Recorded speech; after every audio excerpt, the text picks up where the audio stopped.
goûter ensemble le silence, ce qui nous est dit, ce qui nous est transmis dans le silence. Voilà ce que j'aimerais partager avec vous pendant une petite semaine à la fin du mois de juin. Une retraite, se mettre en retrait de l'agitation. Mais ça n'est pas une sorte de vacances avec un petit plus spirituel. C'est une plongée dans la simplicité. Et comme nous n'avons rien inventé et que nous avons besoin de nous appuyer sur les épaules des géantes, eh bien, nous écouterons, comme on écoute un chant, les paroles des yoginis, les paroles de la déesse. Cet enseignement qui a été redécouvert il y a peu, après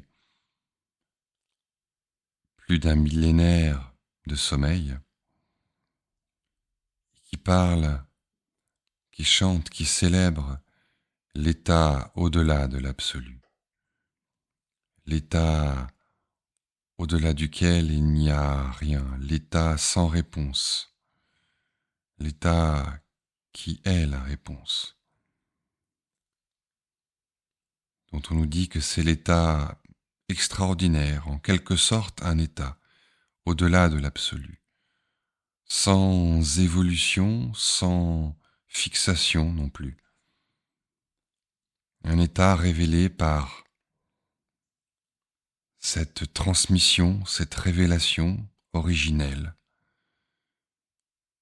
dont on nous dit qu'elle est toujours immaculée. C'est le maître qui est la déesse, Shrinata. C'est à la fois le masculin, le féminin, Nirdvaya, sans dualité, non duel. C'est l'énergie, la présence qui est la source des opposés et en laquelle les opposés peuvent venir se réconcilier. C'est cela que cette tradition nomme le refuge sublime et infaillible, le véritable maître qui est la déesse.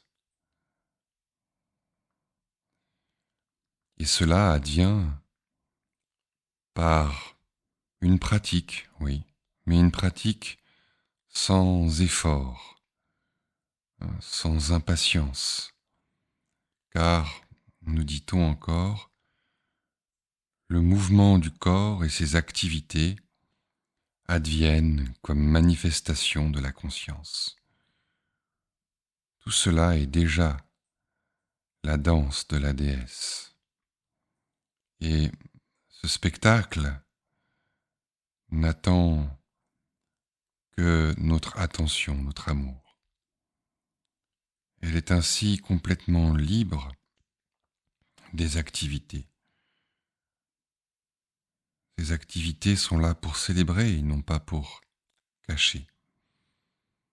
C'est ce qui est appelé ici la conscience sans occupation, sans affaire, sans crainte, sans espoir, sans précipitation. Dans cette tradition, on dit qu'elle est sans effort. C'est une pratique sans effort car elle dévore toutes les alternatives, les choix dont on s'embarrasse souvent. Et même quand l'énergie est agitée et excitée, eh bien, sa racine est toujours présente, resplendissante ici et maintenant. C'est ce que l'on appelle aussi la pratique de l'engloutissement du monde, la pratique de la digestion. Il est encore dit, la riche étendue des phénomènes du monde est perpétuellement engloutie par le temps, et lui-même est entièrement avalé par la présence, qui est résorption totale. Elle reprend en elle toutes choses avant de les recréer à nouveau.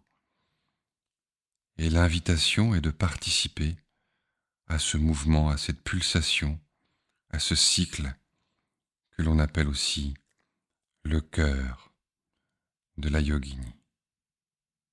C'est elle, la déesse, qui sans trêve avale le temps.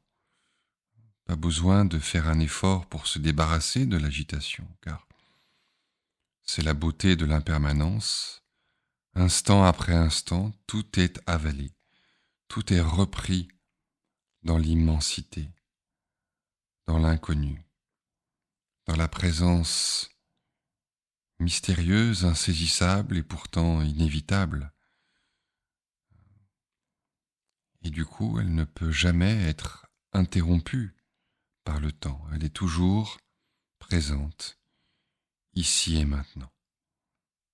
Et tel est, disent les yoginis ou la yogini, tel est l'enseignement secret, final. Tel est le symbole, le koan, l'énigme ultime. Je vous invite à continuer cette rencontre lors de cette semaine. À la fin du mois de juin, vous trouverez le lien dans la description de la vidéo.